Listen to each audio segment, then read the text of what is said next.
jelema neangan ridho Allah padahal bodoh ngajadog bae di imah moal menang ridho Allah. Bekal ibadah ilmu kudu diteangan. Kanjeng Nabi neangan ridho Allah ninggalkeun Madinah, ninggalkeun imah. Kitu kene urang neangan ridho Allah dek menghadap Allah kudu ditinggalkeun imah atau kunci ta imah. Neangan perbekalan jang neangan ridho Allah, ilmu wudu, ilmu salat. Numantak lamun hayang nyawa prajurit-prajurit Allah. Etalah prajurit Allah teh nu berangkat ke medan laga. Ngalawan musuh-musuh Allah banggul senjata. Di samping eta prajurit Allah adalah tah santri-santri nu ninggalkeun imah. Nyana ninggalkeun imah, perbekalan hanya secukupna, paling ge beas duit ala kadar berangkat. Apakah nyana henteu sedih ninggalkeun indung bapak? Apakah nyana henteu sedih ninggalkeun dulur? Apakah nyana henteu sedih ninggalkeun keluarga? Ninggalkeun babaturan sedih kabeh ge, tapi nyana di jero benak hatina aing deuk jadi tentara Allah. Neangan ilmu Allah Subhanahu wa taala. Eta santri paeh di jalan, paeh di pondok, mal ditanya di sorga langsung. Tentara Allah eta. Kama akhrajaka rabbuka min baitika bil haqqi wa inna fariqam minal mu'minina lakarihun.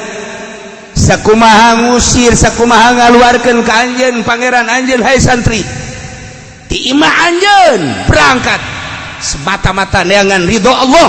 Wa inna fariqam minal mu'minin, walaupun sebahagian mukminin malakarihun embungin jadi santri tapi nyana tetep aja jadi santri. Yujadilunaka fil haqqi, dibantah ke sebagian rombongan manusia dalam kebenaran ba'da mata bayana, setelah nyata-nyata bahwa mondok tenang neangan ridho Allah, ka'annama yusakuna ilal maut, seakan-akan nyana teh digiring ka pae sapira santri. Paling mawa beas teh sagantang. Duitna teh paling sabaraha duit 100-200. Menang sapoe 2 poe geus beak ka dituna. Geus hese deui nyana dek balik jauh ka ditu. Nu mere eueuh. Mantak santri teh parwasa bae. Laletik awakna ge. Tadi nama keur mondok kakarak asup 40 kilo barang menang sabulan kuari geus 60 kilo. Oh jadi beda. Santri kuari beda jeung santri baheula. Jadi geus teu menghadapi maut kuari mah santri kuari mah sesenangan sarua bae. Anu kuduna mah ka'annama yusakuna ilal maut wa hum yanzurun. Seakan-akan digiring ka pae santri teh santri baheula lamun dongeng almarhum bayi abah di dieu. Masyaallah. Sebab naon? Ka'annama yusaquna ilal maut wa hum yanzurun. Mantak santri baheula kualitas jeung nu kuari beda. Jauh. Baheula mah ngaji teh ngaji babakalan saaya-aya. Kuari mah asal bu duit aya keneh balik. Bah, ya naon ieu? Naon eta? Ieu naon ieu? Atuh kampak tah mah. Ya, ieu. Lamun teh dibere duit rada gede ya katarang abah ieu. Atuh sia nu matak di pondok ke dia sia teh ulah kos kitu teu bisa bah. Mondok tapi yang urusan lain deui bah ieu. Emang sia yang naon HP, anyar HP. Aduh. Santri kuari mah kos karari.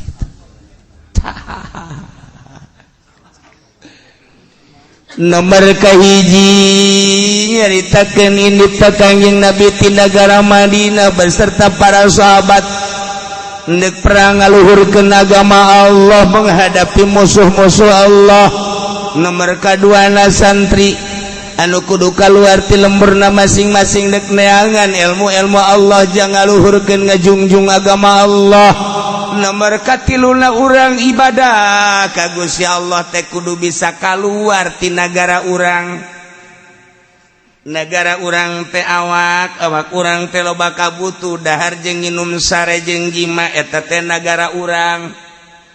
Urang lamun ibadah teh ngajujurung awak bae atuh kitu bae isuk dahar ke sore dahar kitu kene nginum deui ke ngarokok terus bae sare kabelah dituna atuh teh yang boga pemajikan moal jadi wali ibadah aya di nagara urang bae mah. urang kudu keluar di negara urang, negara perwatakan awak urang. Mata teh ngabogaan perwatakan urang kudu keluar tina perwatakan negara mata. Celi urang teh ngabogaan perwatakan urang kudu keluar tina negara perwatakan celi. Urang teh kudu boga kudu naon sungut urang teh ngabogaan perwatakan hayang nu ladat-ladat. Urang kudu keluar tina perwatakan negara sungut nu ladat-ladat. Kitu kene beteng, kitu kene dubur, kitu kene zakar. Lamun urang can bisa keluar tina negara perwatakan urang moal jadi arif billah, moal jadi wali Allah. Anu moal jadi wali Allah, urang jadi jelema biasa, lumrahna biasa jelema mah. Sedengkeun moal jadikeun panutan ku Gusti Allah, hiji jelema sanajan udang-udangna gede jubahna ngangsar, moal dijadikeun panutan ku Gusti Allah sanajan ilmu tafsirna hebat, sanajan ilmu fikih peserta ilmu fikih usul fikihna hebat, ilmu alatna hebat mencakup 12 pandi dirina, tapi lamun di jero hatena masih kene aya luar daripada Allah, moal dijadikeun panutan ku Gusti Allah. Janji Gusti Allah moal ngajadikeun imam ka hiji jelema nu di jero hatena acak-acakan salian ti Allah aya di jero hatena. Mau jadikan imam kajen kukumaha ge tama geus janji Allah nu bakal dijadikan imam nu pinter nu di jero hatena eueuh nanaona.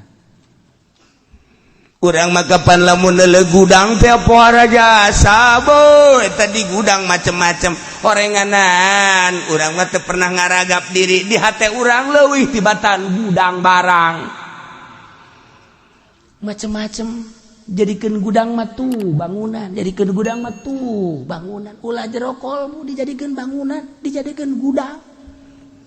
Mobil aya di kolbu, motor aya di kolbu, jabatan aya di kolbu, tahta aya di kolbu, wanita aya di kolbu, pas sedak-sedak di jero kolbu orang, horenganan kolbu orang teh jadi gudang segala rupa. Moal dijadikan imam, moal dijadikan panutan, jelema nu jero kolbuna.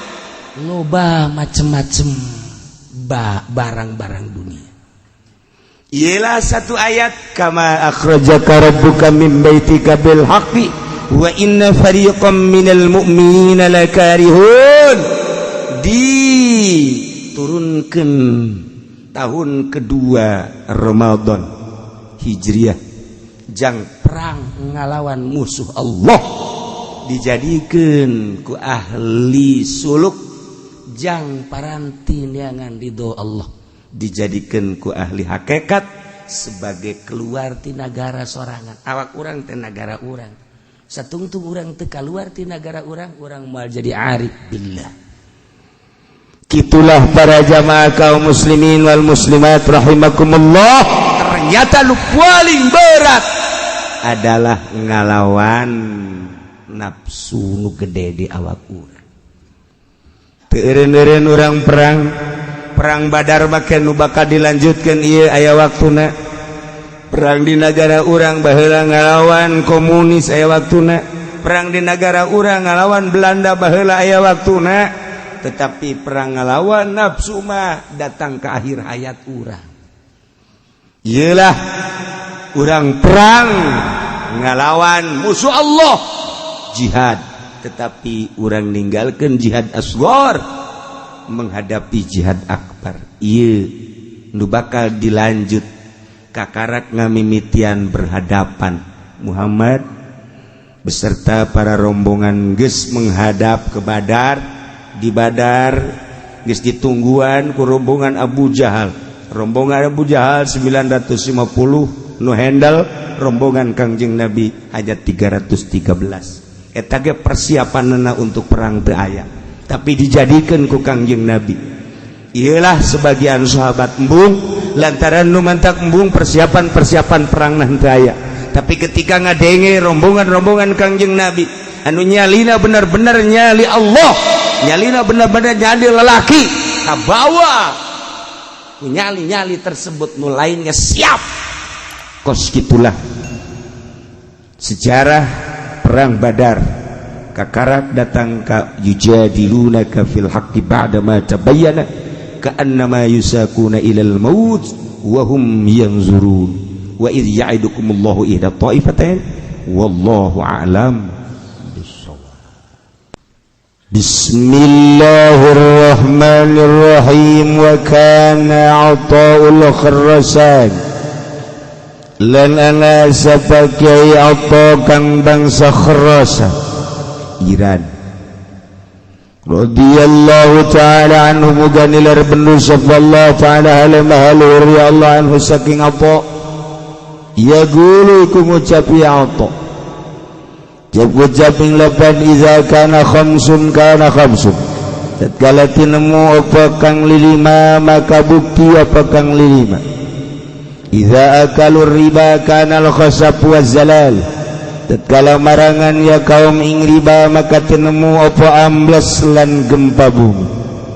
Wa iza jara al hukamu qahatal matar lan tatkala lacut sapa pirang-pirang hakim maka qahatal mataru maka katahan apa udan. Wa iza zahara zina wa alanu bihi kanal maut dan tatkala lahir apa zina lan ngalahirkeun ya kaum bihi kalawan zina kanal mautu maka tinemu apa maut. Wa katharu fil nas lan akahya wa kathura lan akaya maut ing dalam manusia. Wa idza muni'atiz zakat halakatil masyah lan tatkala dan cegah apa zakat maka rusak apa ingon-ingon. Wa idza ta'ada 'ala ahli dhimmah kanatid daulat lan tatkala ngaliwatan batas ya si wong ala ahli dhimmah ing atas ahli dhimmah kanatid daulatu maka tinemu apa kakawasan ahli dhimmah. Cek Kiai Atha al-Kharrasan radhiyallahu ta'ala jarioskeun kecapan ti Kangjeng Nabi urang Kangjeng Nabi Muhammad sallallahu alaihi wasallam mengenai fitnah. Idza kana khamsun di mana terjadi nulima bakal bukti nulima. Hiji idza akalur riba di mana kaum loba ngadahar barang riba maka bakal terjadilah ambles bumi jeung gempa-gempa bumi. Kuari mana nu teu riba urang kuari dagang nyokot duit di bank make bunga riba. Urang kuari melim kendaraan melalui bank make bunga tetap riba. Deposito urang di bank di arahan ku urang bunga-bunga na tai-tai riba. Masalah naon kuari nu ribaan urang meuli imah kreditan riba, kendaraan kredit riba. Urang dagang disuplai aya bungaan tetap riba. Ngadagangkeun barang-barang Cina sigana urang teh dagang mulus padahal mah urang keur gupak dina riba. Urang tani kemudian urang meuli pupukna pupuk ti nagara riba. Urang ayeuna mah meuli bayatu tai kotok di pabrik barang najis ku urang dibeli riba. Mana nun teu riba kuari. Timimiti imah kendaraan pakaian datang ka dahareun hampir riba 100%. Kuari mana anu ribaan coba naon nu ribaan. Mun Kangjeng Nabi nyaritakeun di akhir zaman engke bakal kabeh timimiti kendaraan imah jeung dahareun pake sandang pangan wabeh haram. Sahabat kaget kudu kumaha tungke eta ibadah ka Gusti Allah. Iya wari urang nah mana nu terlibat mana urang hayang embung tina riba. Kiai kuari kiai cicing bae usahan tenan tekan dibere ku pelimbahkan pelimbah teh biang riba. Kuari kiai cicing bae kemudian dibere ku pamarentah disumbang ku pamarentah pan pamarentah mah juri riba. Urang dibere kuari ku petani rada deureus petanina anu bisa mah rada deureus tapi petani kapan aya petani gede mah surubukna dan lain sebagainya geus riba malulu urang dibere ka kiai-kiai nu cicing bae nyesep kana urusan riba. Mana nu teu riba? Iyalah ketika kaum-kaum manusia-manusia ngadahar barang riba, tunggu bakal terjadi khosab wa zalal, gempa-gempa, ambles-ambles. Geus puguh urang ngadenge tsunami 250.000 sakali nu maot. Pada geus teu kacaritakeun sabaraha puluh ribu nu maot datang ka teu kanyahoan kuburanan. Di Sukabumi di Cianjur ambles hese dicokotna deui. Tsunami Pangandaran sabaraha ribu manusia. Yogyakarta gempa. Kamari Garut banjir teka caritakeun sabaraha ratusna lantaran urang dibere informasi nu dangkal ku pamarentah. Padahal sabaraha ratus imah jeung sabaraha ratus personil manusia. Parae. Encan di daerah-daerah nu mamana nu letik-letik ieu teh ya moal bisa ditahanan ku kumaha ge. Sebab Kangjeng Nabi geus caritakeun idza akalur riba kanal khosab waz zalal, di mana geus gadahar riba bakal terjadilah pengamblesan jeung pergempaan. Cing hade hiji. Nomor kedua wa idza jaral hukam qahatal matar, di mana geus lalacut para jaksa, para hakim, para pemutus hukum ustad jeung kiai telah menyalahgunakan mana aya kuari hakim anu jujur, mana aya jaksa anu jujur. Boro-boro hakim jeung jaksa anu aya di lingkungan 3 segi emas, kiai bae kiai geus hese. Nu kudu hukuman haram tetap haram, kiai masih kene ang-angan. Asana emang keur ieu mah haram eta budak. Kiai eta kredit wa emang ai asana mah bener eta. Ieu mah jah haram. Ai kuari mah ya wallahu alam lah. Baheula sepakat boga bang haram tapi kitabna eta keneh, masalahna eta keneh. Kok ganti tahun ka dieu urang kababawa ka ditu. Masyaallah karim. Tinggal tunggu qahatal matar. Ditahan bakal hujan, dina ayana hujan teh jadi kabarokahan. Biasana turun hujan teh sejuk tiis, tapi ieu mah turun hujan keur hujanna ge urang hareudang keneh bae. Baheula mah turun hujan teh jararadi segala rupa. Jadikeun kasuburan anu pohara kuari mah turun hujan aya aturan tatangkalan di hujanan garing model kuari. Iyalah akibat pemutus hukum anu henteu jujur. 2. Nomor katilu wa idza zahara zina wa alanu bihi kana al maut wa kasura fil nas. Di mana-mana lahir zina bahkan kaum teh geus ngalahirkeun nembrakeun kana zina, maka bakal kapanggih engke di kaum paeh-paeh jeung loba parareh ngadadak. Kuari jelema teh baheula mah kakara rerendengan bae rerendengan ge isin mah. Urang kampung ka Jakarta balik bareng jeung awewe teu waniun rerendengan ja isin ku urang lembur. Masih kena aya adab. Tapi kuari Masya Allah geus lain rerendengan deh, silih pacok di jalan semua. Masya Allah geus ka isin buat. Bayangkeun ku urang di Mekah menuju Madinah 800 km, ninggalkeun imah demi agama, ninggalkeun hewan-hewan ternak demi agama. ninggalkeun perkebunan palawija demi nyalametkeun agama. Berbagai perusahaan-perusahaan di Mekah ditinggalkeun demi kemajuan agama.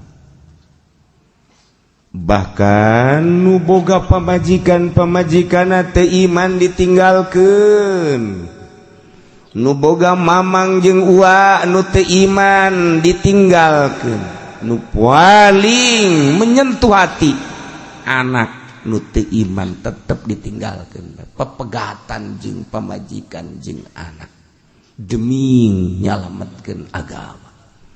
Luhur amat eta jelema nyalametkeun agama sampaikan ka ninggalkeun nagara, ninggalkeun imah tangga, ninggalkeun perusahaan, ninggalkeun berbagai ternak, ninggalkeun anak jeung pamajikan incu, ninggalkeun handetolan hanya semata-mata neangan ridho Allah. Betapa luhurna jelema tandingan ta muhajirin.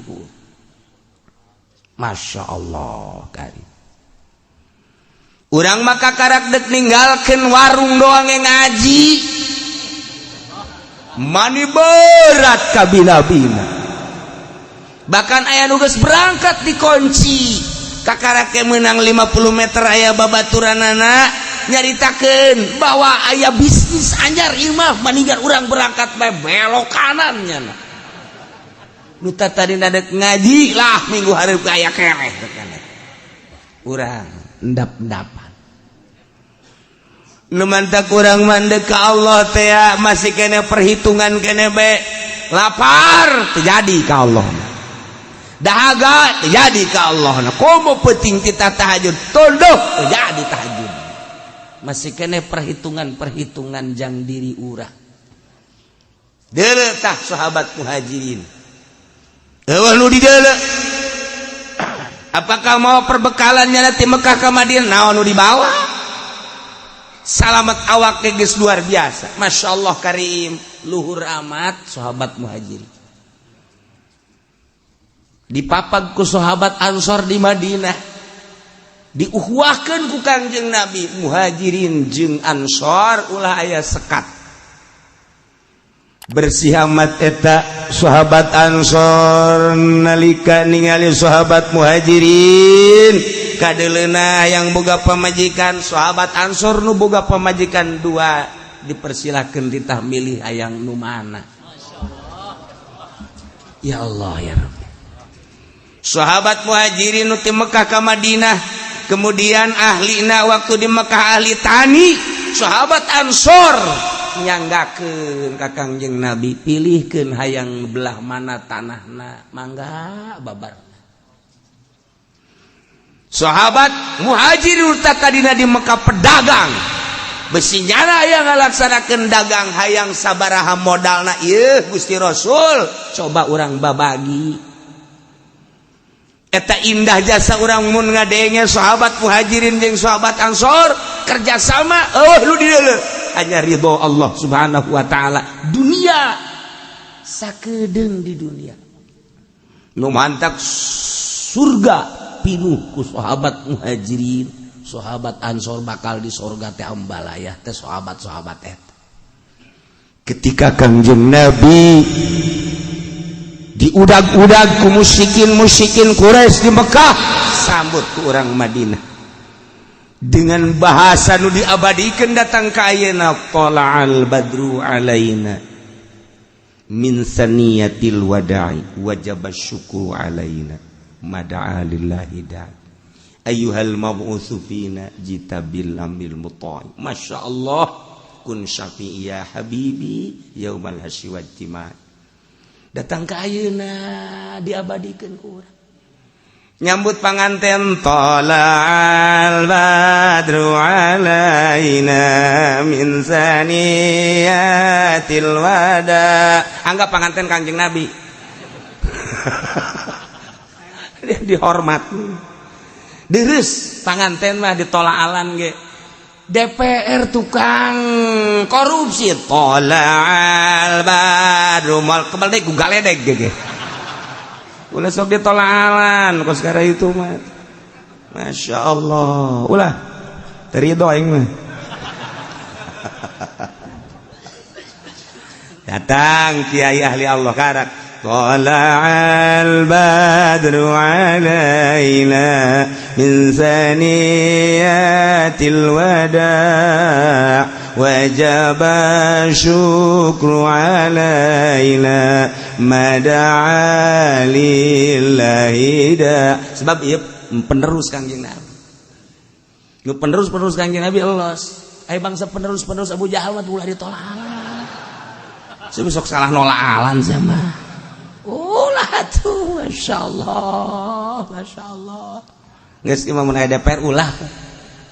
Kumaha cenah bupati ulah sarua. Kumaha ahok ulah. Kecuali diganti Badruna ku Naru.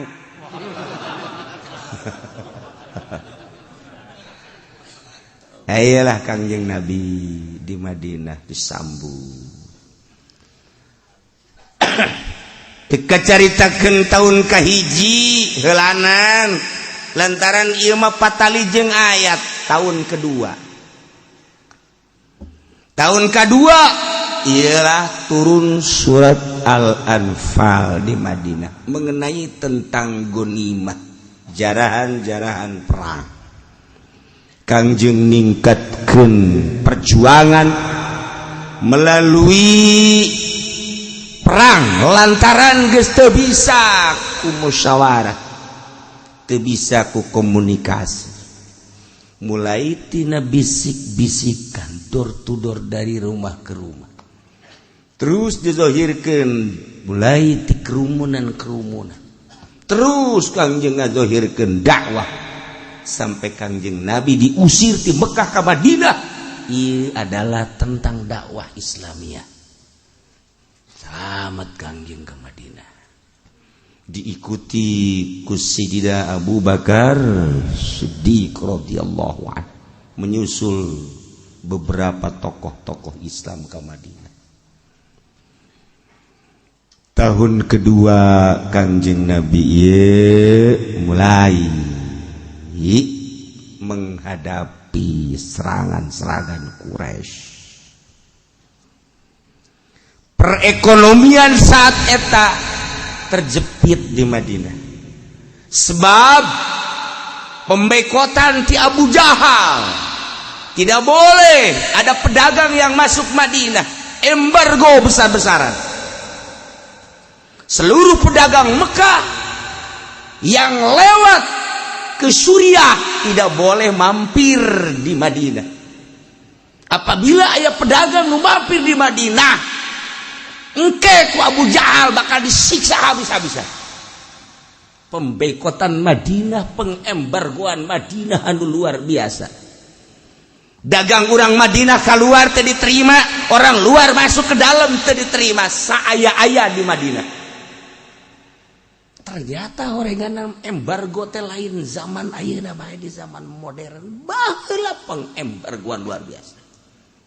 Numatak di negara Indonesia mah diembargo ku Amerika, diembargo ku Belanda baheula, diembargo ku Inggris baheula, tararenang sebab subur luar biasa. Sabara puluh tahun negara orang diembargo, tenang. Numantak di urang baheula aya ngadahar boborosan, diembargo kan baheula. Humut didahar humut ngeunah. Embargo. Kacecenet dilebok urang baheula. Kalataran diembargo kan baheula teh. Cecenet didahar, boros pandan ku urang didahar, suag didahar ku urang. Aya nu kasalahan pajar suag badur ge didahar bae. Mabok pan ka dituna. Geus bugu hui-hui ketela dan lain sebagainya mata majang ngeunah ieu. Berbagai-bagai boborosan jeung jajadian di dahar embargo kan baheula teh. Tapi teger di Indonesia mas sebab subur. Iran diembargo ke Amerika teger. Lamun negara-negara lain diembargo, Amerika misalnya diembargo ke negara luar, naonan. Arab bae diembargo naonan. Naon tuh di Arab. Namun diembargo atuh deuk dahar naon nya. Nyedotan minyak. di Indonesia di Indonesia mah wani namun perang jeung mana bae wani lain masalah wani bisa menandingi senjata lain paling di embargo daharna geus terbiasa orang Indonesia memakai umutan make boborosan loba kene di urang mah centek di dahar di urang baheula teh cecedet di dahar terong di dahar aya anu terong eta teh lain nu terong biasa naon ngaranna katokak di dahar eta hah kata kabeh di dahar eta teh biasa-asa heula ku kolot urang coba ieu ngeunah teh weuy dak ngeunah dak nah dahar ku kabehan aya teh nu saurang nu ngorbankeun aing mah paelos ya di dahar eta teh kos kitu karena keur di embargo tanggal kalapa tuar aya humutna dahar ku urang kasabut-sabut kalapa manis kanyahoan ngeunahna kalapa manis tuar cokot eta da eta masyaallah sabutna bae ngeunah luar biasa sabut urang nyaho budak wari baru nyaho tuh baheula loba nu mabok badur pajar suweg oh. Ya Allah gadung eta nyahona gadung ngeunah teh zaman di embargo urang ngeunah kanyahoan geus tah eta di urang Madinah di embargo saya aya subur mah subur tapi kan perekonomian teh kan ngan saukur di Madinah Masya Allah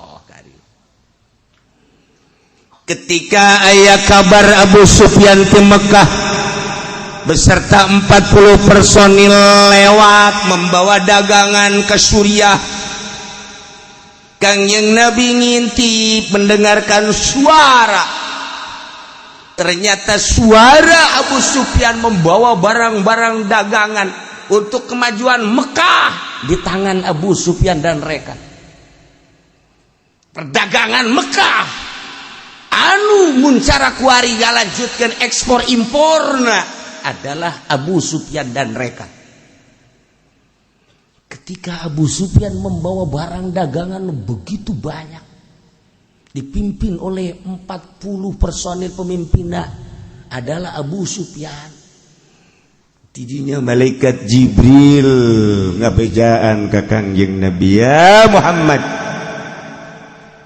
Abu Sufyan beserta rekan sebanyak 40 membawa barang dagangan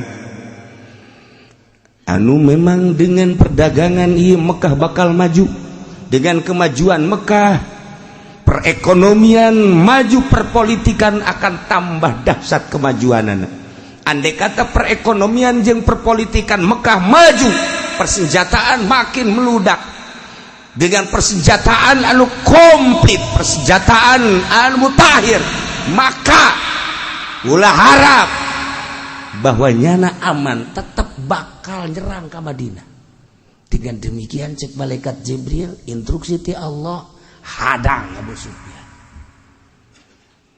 langsung Kangjeng Nabi menginstruksikan kepada sahabat pada saat eta adalah tanggal 3 Ramadan tahun kedua Hijriah. Encan aya instruksi puasa. Wahai para sahabat, kapilah-kapilah Mekah nukuari berada di Suriah. 1 hari kemudian akan datang lewat Madinah. Harap hadang ku urang. 1 untuk mematahkan perjuangan Mekah penyerangan terhadap Madinah. 2 andai kata urang bisa ngahadang maka barang-barang ku urang bisa dibawa ke Madinah untuk dibagikan menjadi makmur Madinah nu jelas perekonomian Mekah bakal merosot otomatis dengan kemerosotan perekonomian perpolitikan bakal merosot kumaha sahabat siap cek sahabat. Di sisi lain sahabat siap tetapi di lain sisi sahabat aya nu teu siap sebab ketesiapanana pembagianana ieu adalah rata Para kaum muda menginginkan geus batu bagikan ke kaum muda. Ja orang tua mah anu nungguan di Madinah teu milu ulah di bagian, tetapi Kangjeng Nabi lain kitu sebab ieu adalah instruksi ti Allah. Nu mantak al-anfal mah serahkeun lillahi war rasul. Tetapi akhirnya tetap siap menghadang kafilah Abu Sufyan. Sebanyak 313 personil berangkat menghadang 40 personil Mekah. Lantaran memang tiba lagi make mata-mata. Satu hari sebelum datang lewat Madinah, Abu Sufyan make mata-mata. Buser. Meneliti. Coba aman apa ente di perjalanan orang lewat Madinah. Lamun aman orang lewat Madinah sebab bisa ngompas, tapi lamun teu aman ulah. Ternyata satu hari sebelumnya diteliti. Oh, geus aya penghadang-penghadang Madinah. Kembali deui ka Abu Sufyan, teu aman lewat Madinah, orang mesti lewat pinggir laut. Dibelokeun anu tadina bakal ka Madinah jadina belok pinggir laut. Tidinya mengutus salah seorang cek Abu Sufyan segera datangi Abu Jahal, bawa rombongan kafilah perdagangan orang ieu bakal dihadang ku rombongan Muhammad Madinah. Segera salah seorang nu diutus langsung cetu naik kudana langsung datang ke Mekah, dek bertemu jeung Abu Jahal. Bapak Presiden Abu Jahal yang mulia, kami adalah utusan dari Abu Sufyan. Ada apa? Satu hari sebelum kami berangkat untuk lewat Madinah, kami meneliti, ternyata rombongan Muhammad telah siap untuk menghadang rombongan kafilah Abu Sufyan. Maka dengan demikian kami putar balik, yang aturannya kami jalan lewat Madinah, kami jalan sahilil bahri, pinggir laut. Maka ini pun belum tentu aman, sebab prajurit-prajurit Muhammad terlihat begitu banyak disebar. Mohon bantuannya kepada Bapak Presiden yang mulia untuk segera mengatasi dan menangani tentang permasalahan kabilah supaya lanjut. Siap, cek Abu Jahal. Tenang, kasih tahu Abu Sufyan, kecil urusannya. Dunya aing meureun. Cek Abu Jahal bari molotot. Langsung instruksi Abu Jahal, wahai kaum Quraisy, berikut rombongan-rombongan yang menganut kepada Quraisy.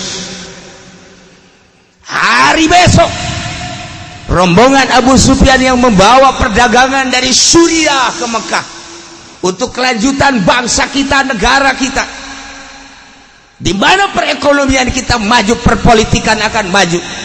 Ketika perpolitikan maju akan jaya sebuah negara dan sebuah bangsa.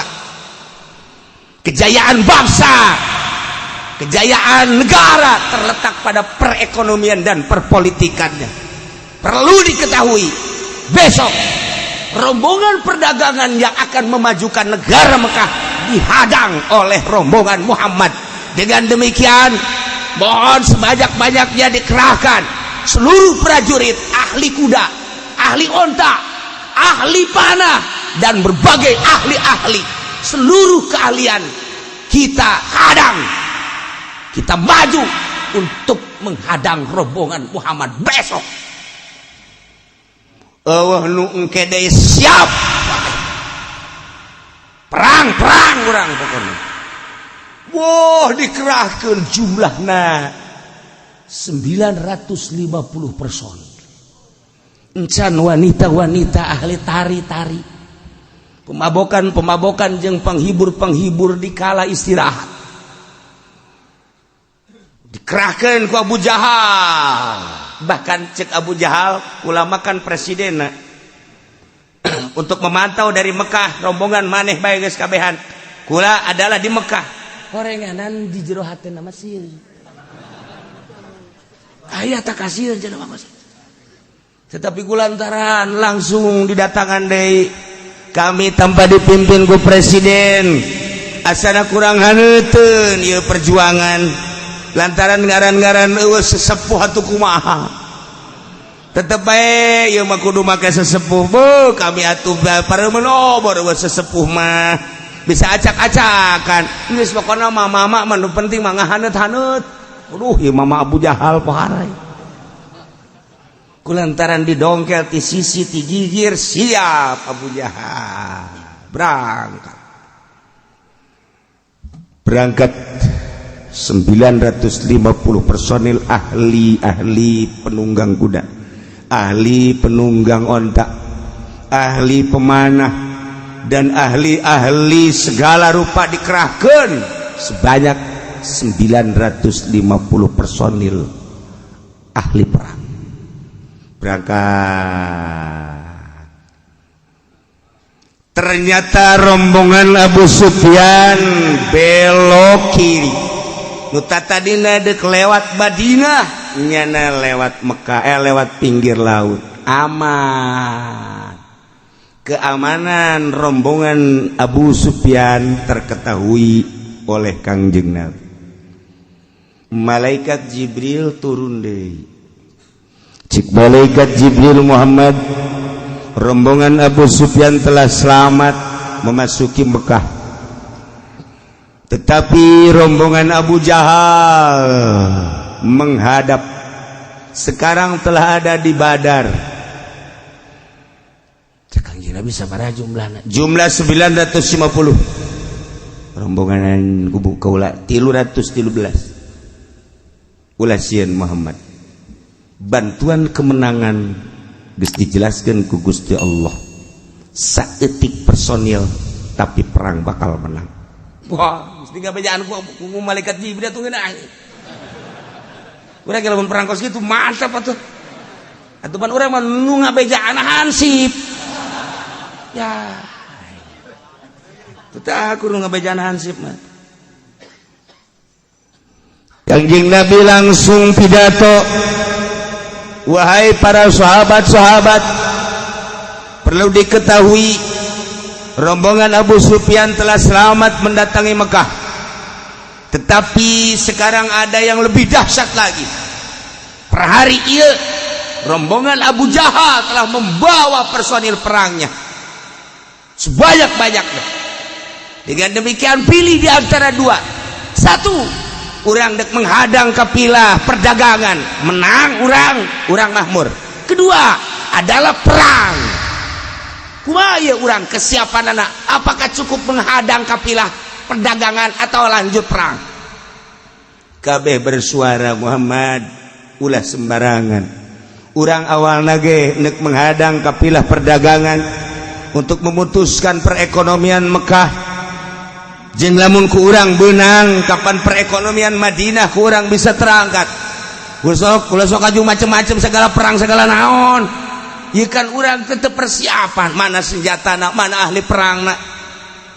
Nanya deui ka ieu kitu keneh, nanya deui ka ieu kitu keneh. Kangjeng Nabi langsung tungkul. Begitu tungkul cek sina Abu Bakar Siddiq, "Ya Muhammad, instruksikeun kumaha anjeun Muhammad. Andai kata memang instruksi perang kami mal mundur seetik pun lamun bener-bener instruksi ti Gusti Allah. Kamana bae berangkat kami siap borora untuk menghadapi musuh di darat.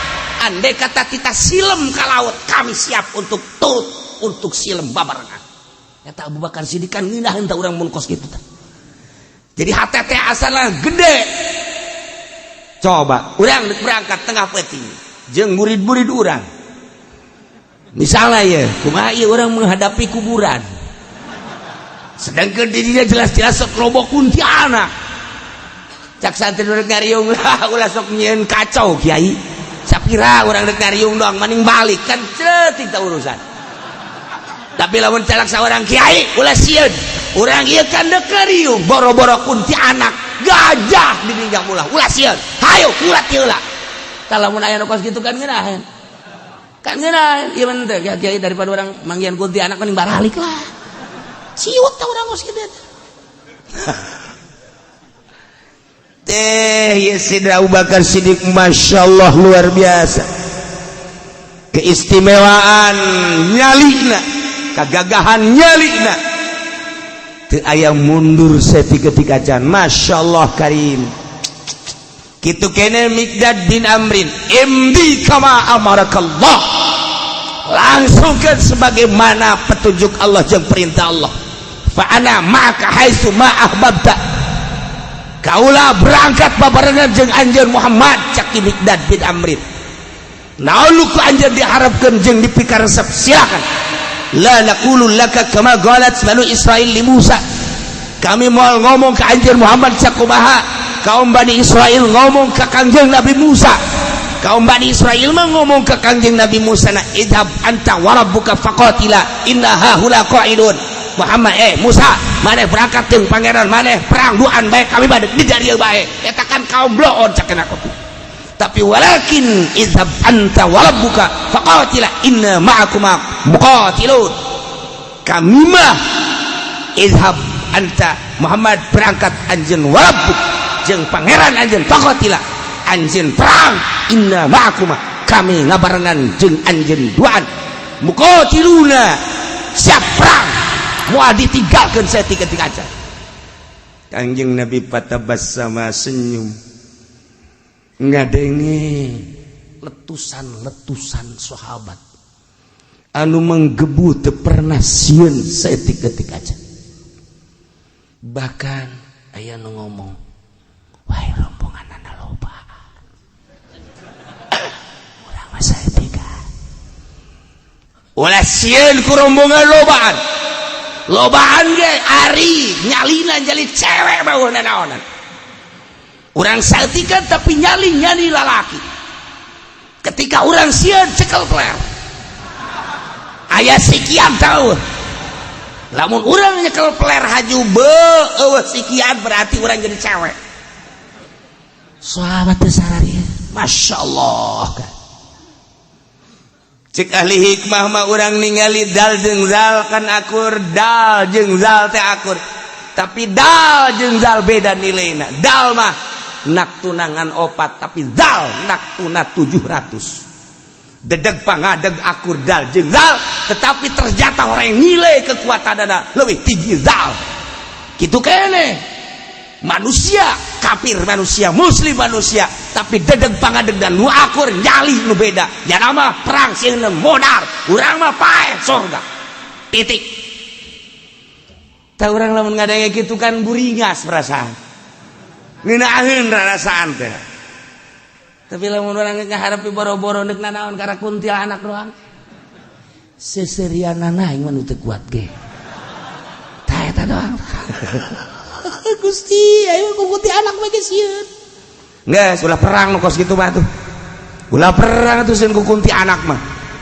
masyaallah karim ieu sahabat-sahabat kangjeng Nabi luar biasa eueuh sieun saeutik-eutik acan di antarana deui aya nu berbahasa tinggi sahabat jeung sahabat law istaradta bila hadzal bahra lamun anjeun mengarungi lautan fatuh kami ge siap untuk mengarungi lautan bakhadnahum ma taqallafa minna ahadun moal aya nu tinggalun saurang-urang ocah wa ma nakrahu an talqiya bina atuana kasihan kami menghadapi musuh siap dekira habae wa inna la sabru innal haram siap la'allallah yurika minna ma takarra bihi ainu pasirna berangkat ayo ala barakatillah kanjeng Nabi ngadenge kitu kan mantep luar biasa maka rombongan Abu Jahal sebanyak 950 dengan persenjataan anu komplit mutahir rombongan kanjeng Nabi hanya 313 berangkat menghadap Badar nu tatadina sahabat aya nu siap aya nu henteu lantaran nu matak teu siap teh lain sieun ka musuh teu aya persiapan perang perang teh agapan lain lalagaan kudu make persiapan perbekalan di antara panah tameng yang sajabana kudu siap. Sementara ieu mah pantata dina gendek ngahadang kopi lah, tapi ternyata dibilukeun ku Kangjeng Nabi dengan sigap singkat mendadak tanpa pulang deui ke Madinah.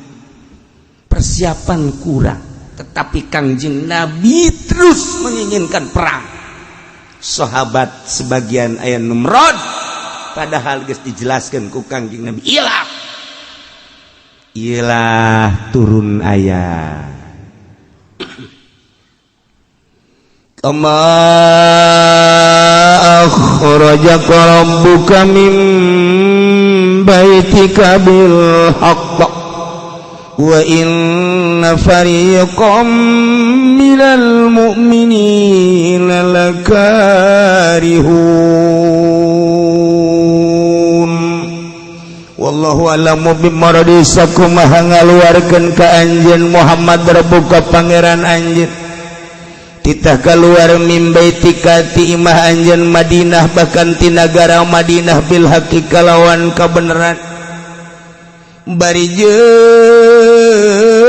wa inna fariqam minal mu'minin, saenjana golongan ti mukminin teh lakarihun, yakin tentang arambung perang lantaran persiapan perang nanti aya.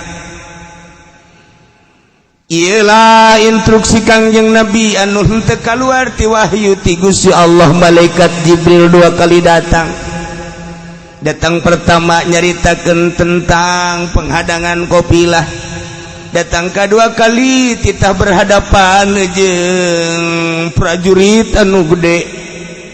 Sahabat terombang-ambing perasaanana sakadar berangkat dan menghadang kafilah, tapi ternyata kejadianana kudu perang. Iyalah wa inna fariqam minal mu'minina lakarihun, sanyana sebagian golongan mukminin teh embungeun perang teh lain sieun, tapi horenganan ieu perang teh mengandung resiko anu tinggi. Yujadilunaka fil haqqi ba'dama tabayyana ka'annama yusaqun. Yujadilunaka nentang para farikon sebagian sahabat Kanjeng Muhammad fil haqqi dina kebenaran perang badama tabayyana sabada jelas instruksi ti Gusti Allah tentang perang.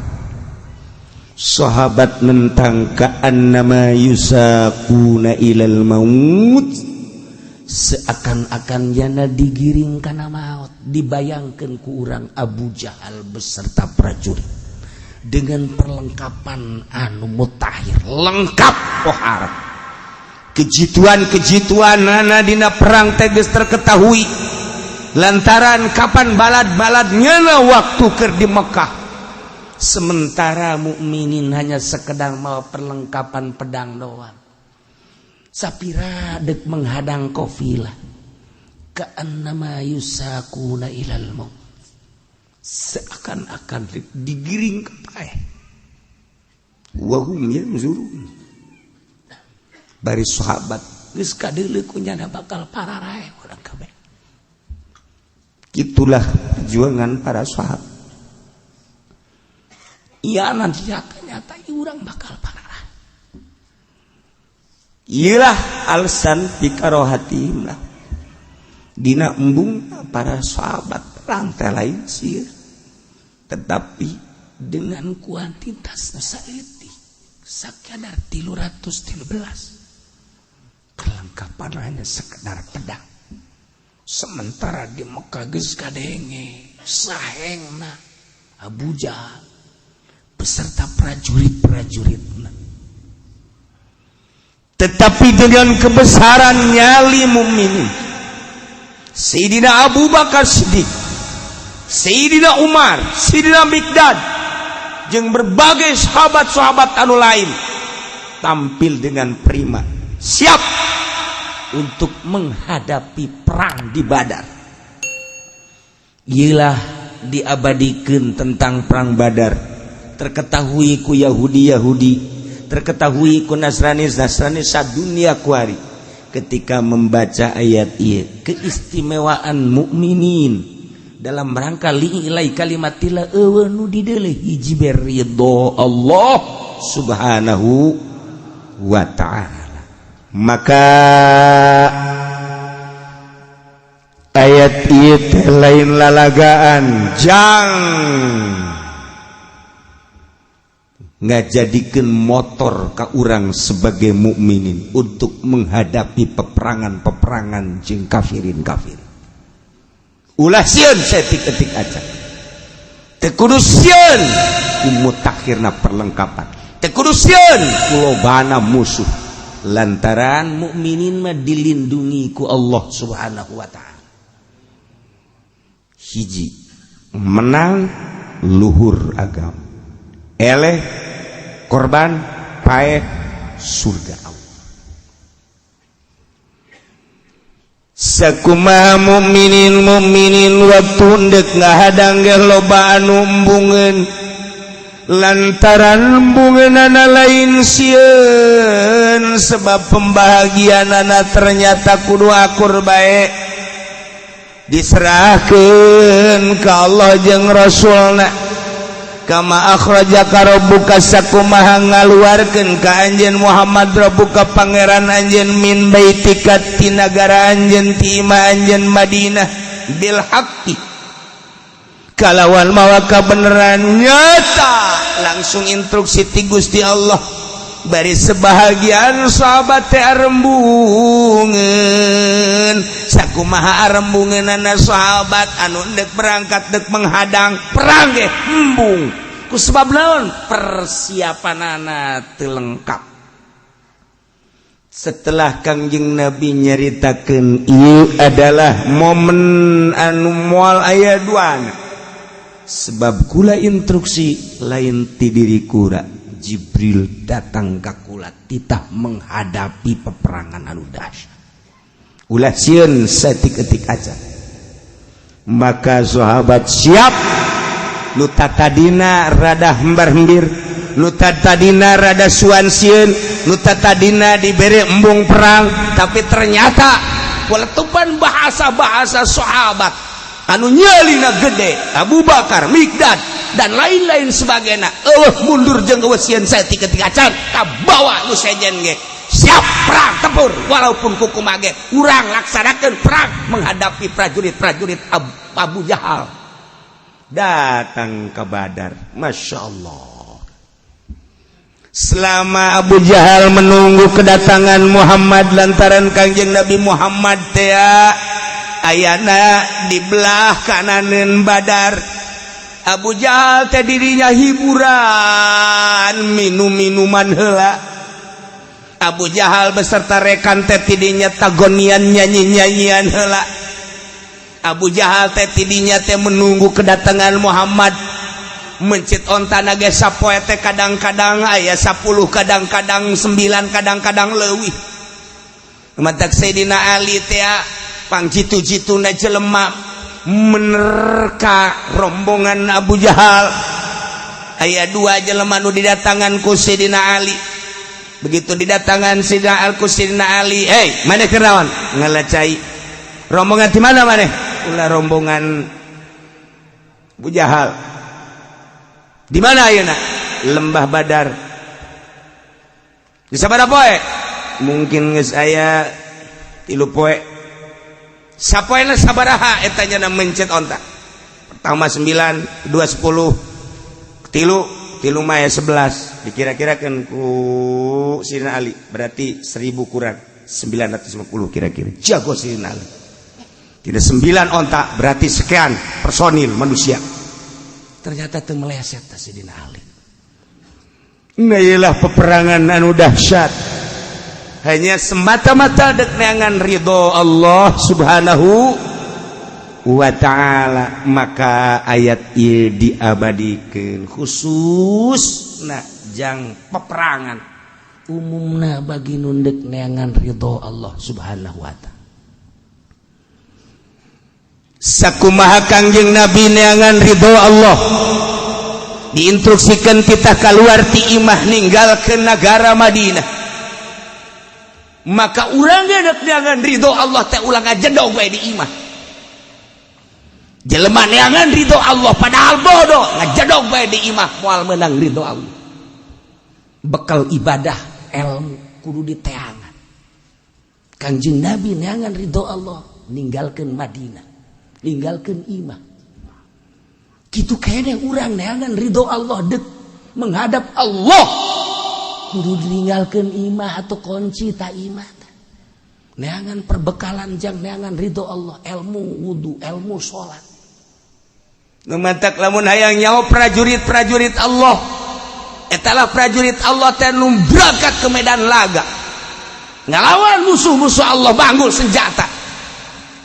Di samping eta prajurit Allah adalah tah santri-santri nu ninggalkeun imah. Nyana ninggalkeun imah, perbekalan hanya secukupna, paling ge beas duit ala kadar berangkat. Apakah nyana henteu sedih ninggalkeun indung bapak? Apakah nyana henteu sedih ninggalkeun dulur? Apakah nyana henteu sedih ninggalkeun keluarga? Ninggalkeun babaturan sedih kabeh ge, tapi nyana di jero benak hatina aing deuk jadi tentara Allah. Neangan ilmu Allah subhanahu wa ta'ala. Eta santri paeh di jalan, paeh di pondok, mal ditanya di sorga langsung. Tentara Allah eta. Kama akhrajaka rabbuka min baitika bil haqqi wa inna fariqam minal mu'minina lakarihun. Sakumaha ngusir, sakumaha ngaluarkeun ka anjeun pangeran anjeun hai santri. Ti imah anjeun berangkat semata-mata neangan ridho Allah. Wa inna fariqam minal mu'minin, walaupun sebahagian mukminin malakarihun embungin jadi santri, tapi nyana tetep aja jadi santri. Yujadilunaka fil haqqi, dibantah ke sebagian rombongan manusia dalam kebenaran ba'da mata bayana, setelah nyata-nyata bahwa mondok tenang neangan ridho Allah, ka'annama yusakuna ilal maut, seakan-akan nyana teh digiring ka pae sapira santri. Paling ge mawa beas teh sagantang. Duitna teh paling ge sabaraha duit 100-200. Menang sapoe 2 poe geus beak ka dituna. Geus hese deui nyana dek balik jauh ka ditu. Nu mere eueuh. Mantak santri teh parwasa bae. Laleutik awakna teh. Tadi nama keur mondok kakarak asup 40 kilo barang menang sabulan ku geus 60 kilo. Oh jadi beda. Santri kuari beda jeung santri baheula. Jadi geus teu menghadapi maut kuari mah santri kuari mah sesenangan sarua bae. Anu kuduna mah ka'annama yusakuna ilal maut wa hum yanzurun. Seakan-akan digiring ka pae santri teh santri baheula lamun dongeng almarhum bayi abah di dieu. Terus masantren ka dia kemana ka Kidahlan. Suatu saat jana di dinya teh kekurangan modal kan mawa naon karu. Terus baheula mah kabelah itu kan tani. Setengah liter, setengah liter. Geus rada loba balik datang ka pondok. Teu ka mana-mana. Terus masantren ka Kosambi sarua bae. Nu mantek satu ketika almarhum ya abah dongengna. Ketika berangkat terus ka ditu embung balik maksudna mah yang nyambung ieu nyambung ngaji. Begitu ditanya di satu tempat boleh dicaritakeun ku ka kampung na moal. Aya dulur-dulur na kuring ngaji di dieu. Di mana si Ajang? Cak bapana kula masantren. Di mana masantren? Kosambi. Asli orang mana? Asli orang Pasar Kemis. Pasar Kemis mana? Tongok. Oh, saya sangaran. Ngaran Damyati. Oh, saya Damyati. Geus kieu bae kuring mah nya. Sia lamun asa bulan atuh boga geus tugur balik ka ditu ka dieu bae nya. Ka dieu geus pokona mah. Geus, di dieu dijamin. Pokona neuk 2 bulan, neuk sabulan, neuk 2 minggu asal teu boga bakal ka dieu. Oh atuh. Alhamdulillah tah asal 2 minggu teu boga ka dinya sabulan. Horenganan anakna deuk dibikeun. Kabelah dieu da bager amat cak almarhum teh horenganan. ada beras di balik beras. Barang kaambet ya malah kabat ya malah kadijadinya deh mah kejadian teh kurang ente bahaya gede ya mah urusan. Waduh eta dongeng zaman baheula mau kanerot. Masya Allah sebab naon ka'annama yusaquna ilal maut wa hum yanzurun. Mantak santri baheula kualitas jeung nu kuari beda jauh. Baheula ngaji teh ngaji babakalan saaya-aya kuari mah asal bu duit aya keneh balik bah ya naon teh ieu naon ieu atuh kampak tah mah ya gitu lamun teh dibere duit rada gede ya katarang abah ieu atuh sia nu matak di pondok ke dia sia teh ulah kos kitu teu bisa bah mondok tapi emang urusan lain deui bah ieu emang sayang naon HP anyar HP. Aduh. Santri kuari mau kos karari.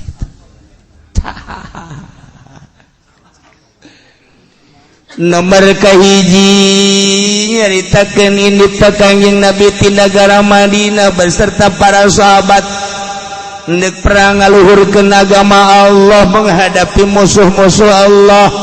Nomor kaduana santri anu kudu kaluar ti lemburna masing-masing dek neangan ilmu Allah jangan luhurkeun ngajungjung agama Allah. Nomor katiluna urang ibadah ka Gusti Allah teh kudu bisa kaluar ti negara urang teh awak urang teh loba kabutuh dahar jeung nginum sare jeung gima eta teh negara urang. Urang lamun ibadah teh ngajujurung awak bae atuh kitu bae isuk dahar ke sore dahar kitu kene nginum deui ke ngarokok terus bae sare kabelah dituna atuh teh yang boga pemajikan moal jadi wali ibadah aya di negara urang bae mah. Urang kudu kaluar di negara urang negara perwatakan awak urang. Mata teh ngabogaan perwatakan urang kudu kaluar tina perwatakan negara mata. Celi urang teh ngabogaan perwatakan urang kudu kaluar tina negara perwatakan celi. Urang teh kudu boga kudu naon sungut urang teh ngabogaan perwatakan hayang nu ladat-ladat. Urang kudu kaluar tina perwatakan negara sungut nu ladat-ladat. Kitu kene beteng kitu kene dubur kitu kene zakar. Lamun urang can bisa kaluar tina negara perwatakan urang moal jadi arif billah moal jadi wali Allah. Anda moal jadi wali Allah urang jadi jelema biasa lumrahna biasa jelema mah. Sedengkeun moal jadikeun panutan ku Gusti Allah hiji jelema sanajan udang-udangna gede jubahna ngangsar moal dijadikeun panutan ku Gusti Allah sanajan ilmu tafsirna hebat sanajan ilmu fikih peserta ilmu fikih usul fikihna hebat ilmu alat hebat mencakup 12 pandi dirina tapi lamun di jero hatena masih kene aya luar daripada Allah moal dijadikeun panutan ku Gusti Allah janji Gusti Allah moal ngajadikeun imam ka hiji jelema nu di jero hatena acak-acakan salian ti Allah aya di jero hatena moal dijadikeun imam ka jeung kumaha ge tama geus janji Allah nu bakal dijadikeun imam nu pinter nu di jero hatena eueuhna naonna urang mah kapan lamun leuleuh gudang teh poara jasa boy eta di gudang macem-macem orenganan urang mah teu pernah ngaragap diri di hate urang leuwih tibatan gudang barang macem-macem jadikeun gudang mah tuh bangunan jadikeun gudang mah tuh bangunan ulah jero kolbu dijadikeun bangunan dijadikeun gudang. Mobil aya di kolbu motor aya di kolbu jabatan aya di kolbu tahta aya di kolbu wanita aya di kolbu pas sedak-sedak di jero kolbu orang orenganan kolbu urang teh jadi gudang segala rupa moal dijadikeun imam moal dijadikeun panutan jelema nu jero kolbuna loba macem-macem barang-barang dunia. Ialah satu ayat kama akhrajaka rabbuka min baitika bil haqqi wa inna fariqam minal mu'minina lakarihun diturunkan tahun kedua Ramadan Hijriah, jang perang ngalawan musuh Allah, dijadikan ku ahli suluk, jang paranti neangan ridho Allah, dijadikan ku ahli hakikat sebagai keluar ti negara sorangan. Awak urang teh negara urang, satungtung urang teu kaluar ti negara urang moal jadi arif billah. Kitulah para jamaah kaum muslimin wal muslimat rahimakumullah, ternyata lu paling berat adalah ngalawan nafsu nu gede di awak urang. teu eureun-eureun urang Perang Badar make nu bakal dilanjutkeun ieu aya waktuna. Perang di negara urang baheula ngalawan komunis aya waktuna. Perang di negara urang ngalawan Belanda baheula aya waktuna. Tetapi perang ngalawan nafsu mah datang ke akhir hayat urang.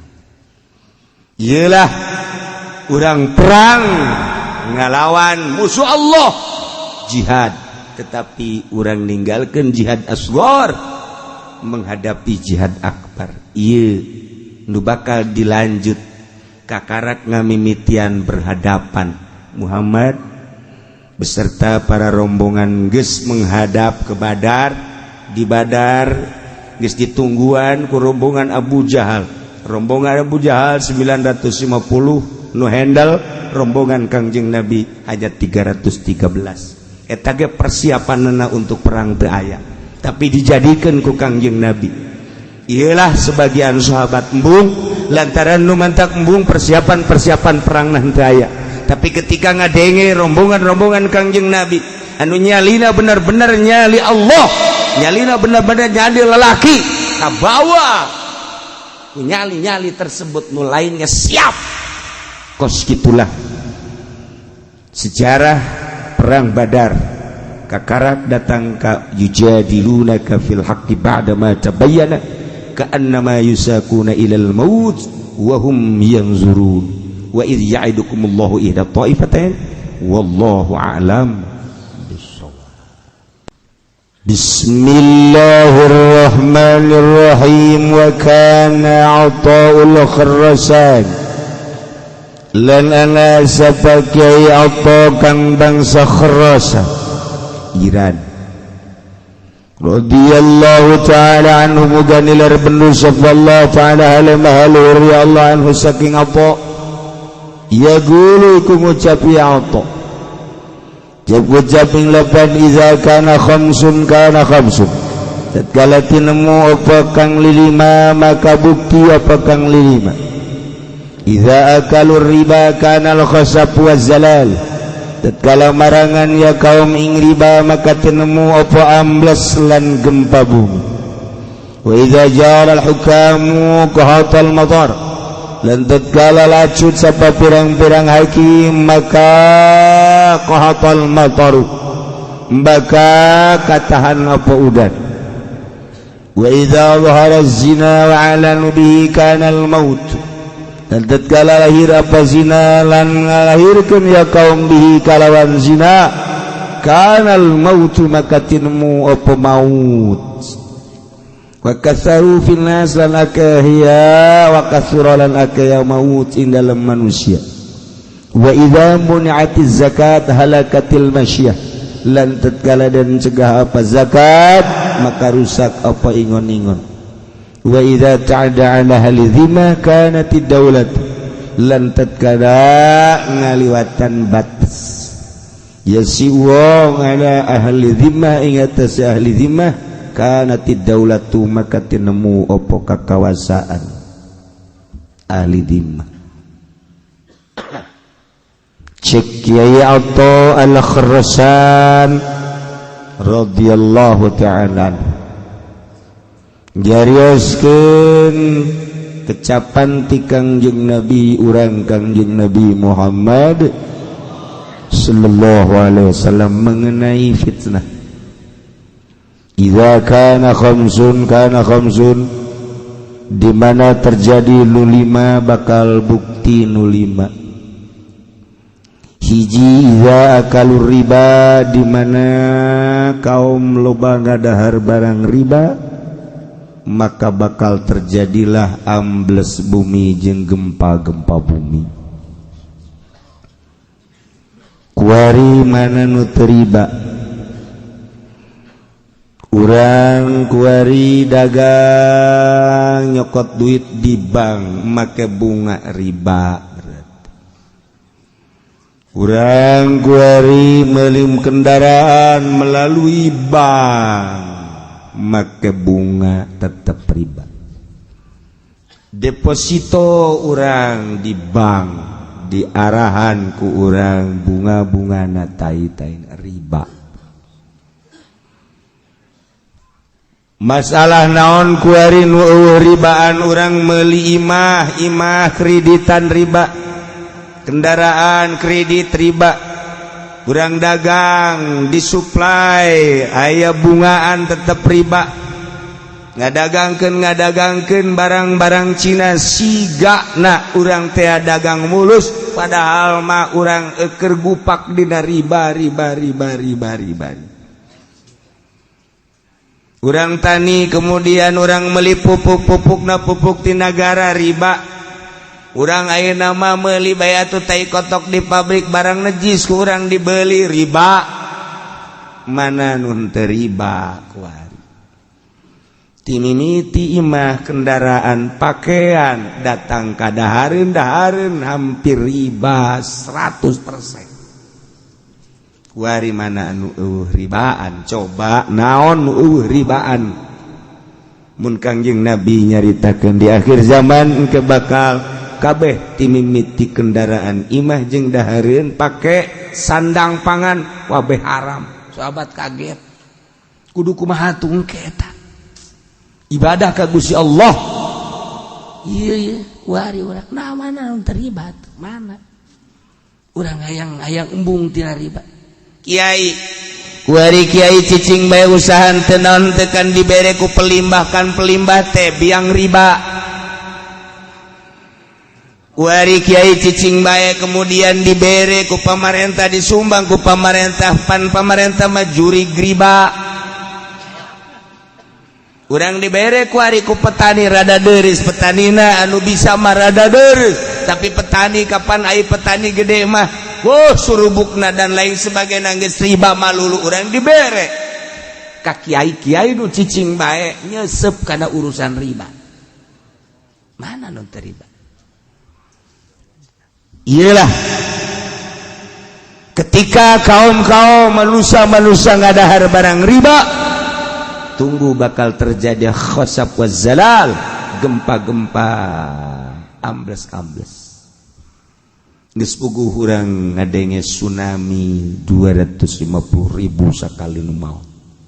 Padang geus teu kacaritakeun sabaraha puluh ribu nu maot datang ka teu kanyahoan kuburanan. Di Sukabumi di Cianjur ambles hese dicokotna deui. Tsunami Pangandaran sabaraha ribu manusia. Yogyakarta gempa. Kamari Garut banjir teu kacaritakeun sabaraha ratusna lantaran urang dibere informasi nu dangkal ku pamarentah. Padahal sabaraha ratus imah jeung sabaraha ratus personil manusia. Parae.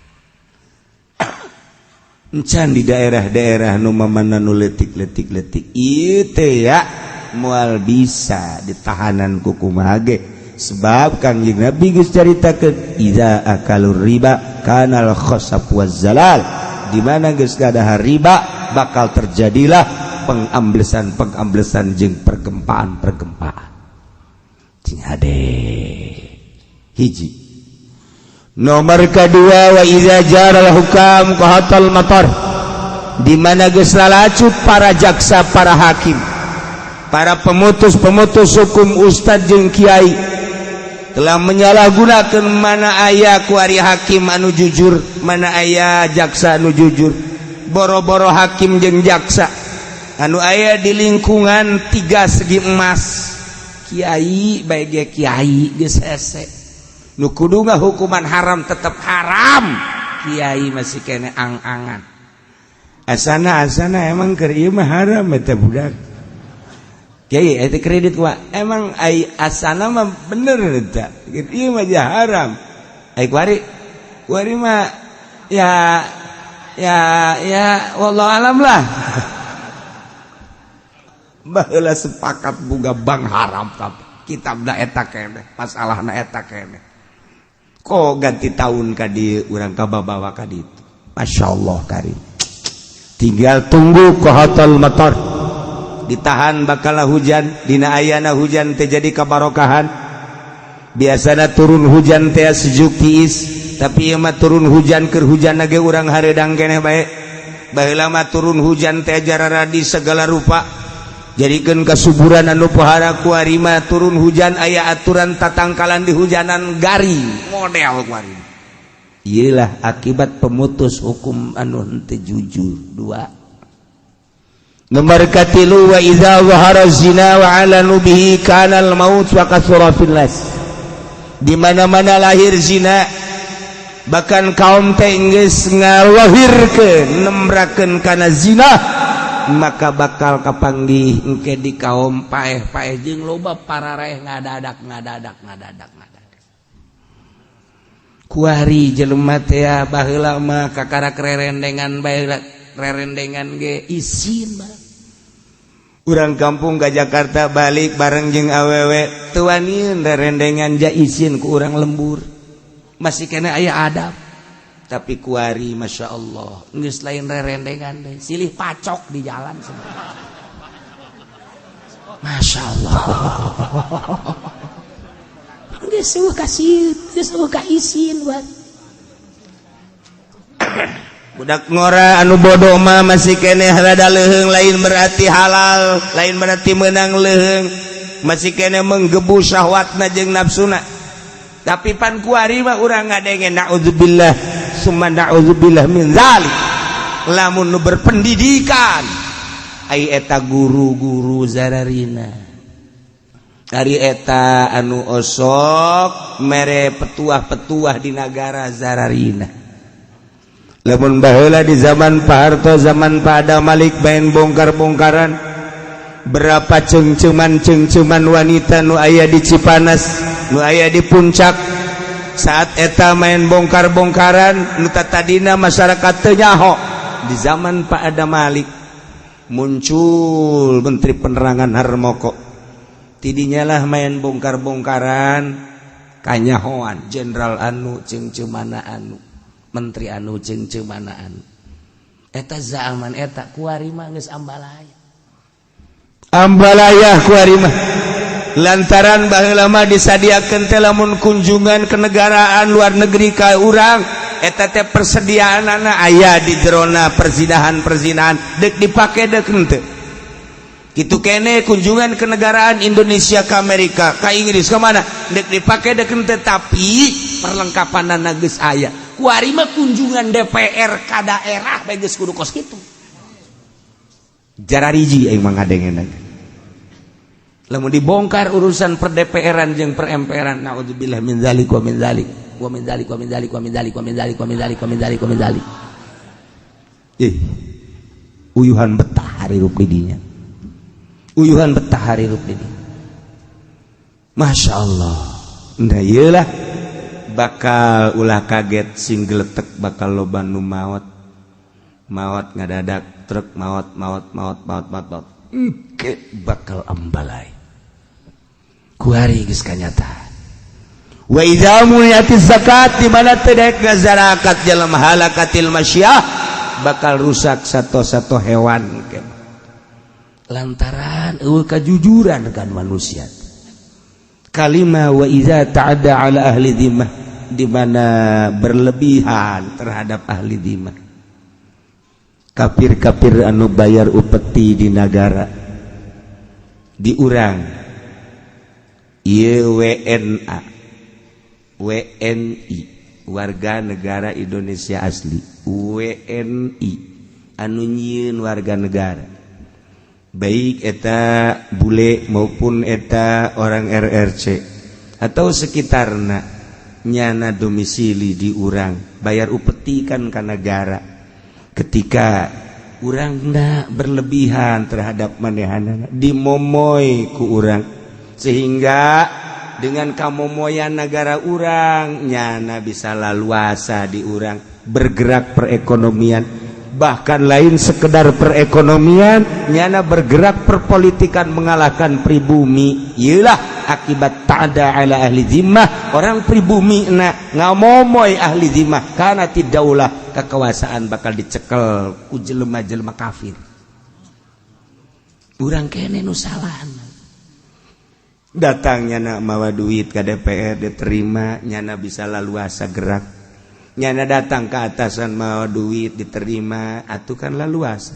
Boro-boro eta deui dewan jeung pemerintah dibawakeun ka golongan ka organisasi Islam diterima atuh nyana leuwih laluasa gerak. Maka lain sekadar perekonomian ku ari nu dikuasai ku ahli zimmah yane kafir, bahkan perpolitikan ge geus dikuasai ku nyana. Akibat urangna lengah kunaon atuh mun cara lalayangan terus bae diulur hanya sekedar sebuah kendaraan, hanya sekedar sebuah penghargaan, hanya sekedar sebuah dunia, tapi acak-acakan makan kabehan. Iyalah lamun jelema geus berlebihan terhadap ahli zimmah yakni kafir-kafir kana tidaulah bakal ayalah kekuasaan dikuasai ku kafir. Baheula mah masih kene terpimpin di zaman Pak Harto teu bisa gerak. Nyana silakan perekonomian gerak hanya sebatas ekonomi. Tetapi aya aturan-aturan main.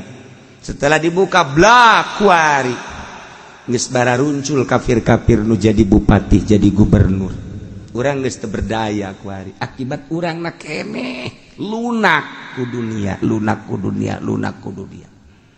Tinggal diperhatikan ku urang kaharep lantaran negara makin bok-brok, negara makin kacau, negara makin amburadul. Lain eueuh di luhur teh anu barisa ngaji, lain eueuh di luhur nu talar Quran, tetapi naon hartina Quran ditalar lamun eueuh mangpaatna jang negara. Naon hartina kapinteranana seorang menteri lamun kamangpaatana teu karasa ku urang. Naon artina sebuah organisasi Islam lamun memang teu karasa ku urang. Mana atuh ieu napas-napas Islamna? Tarolah napas-napas demokrasina mana atuh kuari? Lantaran lunak terhadap ahli zimmah, kekuasaan bakal dicekel ku ahli zimmah. Tinggal orang introspeksi, negara nu sakieu gedena dicekel ku bangsa Indonesia nu sakieu lobana jeung palalinterna. Kok hanya segerintil dua gerintil manusia bisa menguasai urang? Bodoh amat urang, bloon amat urang, goblok amat urang, tolol amat urang. Ditolol-tolol ge emang urang mah tolol. Digoblok-goblok emang urang goblok. Kunaon atuh? Hanya beberapa gerintil manusia bisa menguasai. Marilah urang introspeksi babarengan negara urang sebuah negara anu maju nu makmur. Anu diperbutkeun ku seluruh negara lantaran ieu hasil nagarana luar biasa. Geus puguh pertanian, logam, minyak, kayu, segala rupa aya di urang. Bahkan aya seberapa pulau anu encan pernah dijamah ku tangan-tangan manusia. Saking makmurna. Sakieu ge dikorup terus ku Amerika, dibawaan ke luar negeri. Lain bae Amerika, bahkan negara-negara lain mawaan hasil-hasil bumi, tetapi henteu pernah kadenge di urang kalaparan. Henteu pernah urang seakan-akan nyabodokeun, mengabaikan sabodolah. Tetapi lamun geus menguasai negara, berarti kan gede dicaplok ieu negara urang. Urang berpikir. Nayalah wa iza ta'adda ala ahli zimmah kanatid daulah. Sekangjing Nabi di mana dibere embar jelema geus sumuhun dauh berlebihan terhadap ahli zimmah sehingga urang teh bertekuk lutut kanatid daulah, kekuasaan bakal dicekel ku ahli zimmah. Naudzubillah min zalik wa min zalik. Urang ngomong ku kumaha ge sapira urang jelema nu aya di handap boro-boro polisi jeung abri hansip ge lain urang. Boro-boro budayawan urang mah puguh ngaji ge sapira ieu mah jeung jelema frustasi mah lulu kabeh. Jelema anu empes-empesan kabeh ge ngan sakadar bisa ngomong jeung ngadoa we ka Allah. Mudah-mudahan di negara umat urang ku Gusti Allah diamankeun. negara urang ku Gusti Allah diperhatikan, negara urang ku Gusti Allah dijujurkeun jeung diadilkeun, negara urang ku Gusti Allah diamankeun sehingga urang nu ngeusian negara bisa jadi ngarasakeun katentreman jeung kaamananana jang kelanjutan hirup urang anak urang incu urang jeung balerea supaya tentrem subur makmur loh jinawi bi barakati ummil Quran al-Fatihah. Bismillahirrahmanirrahim. Alhamdulillahirabbil alamin. Arrahmanirrahim maliki yaumiddin. Iyyaka na'budu wa iyyaka nasta'in.